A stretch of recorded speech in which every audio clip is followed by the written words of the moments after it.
Hello everyone, welcome to my another mini blog. তো এই ভিডিওটা অনেক দিন আগের একটা ভিডিও, গ্যালারিতে ছিল, আমি ভাবলাম যে তোমাদের সাথে শেয়ারই করি।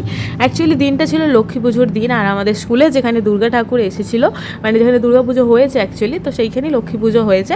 আর এই লক্ষ্মী পুজোর দিন আমার মায়েরা যে দলটাতে থাকে, মানে নামহট্টের দল, তো সেই দলের সবাই মিলে এবং আরও অন্যান্য প্রভুরা আসেন, এসে একটা অনুষ্ঠান করে সন্ধ্যাবেলা। আর সব থেকে বড় ব্যাপার হলো, শুধু লক্ষ্মী পুজো বলে না, এই মাসটা হলো কার্তিক মাস, আর কার্তিক মাস মানে হলো দামোদর মাস। আর এই দামোদর মাসে দীপদান করা হয়, আর এই অনুষ্ঠানের সময়ও এখানে সবাই দীপদান করে, ঠাকুরের কাছে দীপ দেখিয়ে সেই দীপগুলোকে জ্বালা হয়। আর সত্যি খুব ভালো লাগা, যেহেতু সামনে কালী পুজো, দীপাবলি আসছে, তো সেই কারণে আরও বেশি ভালো লাগছিল। আর এইভাবেই পুরো সন্ধ্যাটা আমাদের কাটে ঠাকুরের নামগানের মাধ্যমে। আর সত্যি খুব ভালো লাগছিল। তোমাদের ভিডিওটা কেমন লাগলো অবশ্যই কমেন্ট করে তোমরা জানাতে ভুলো না।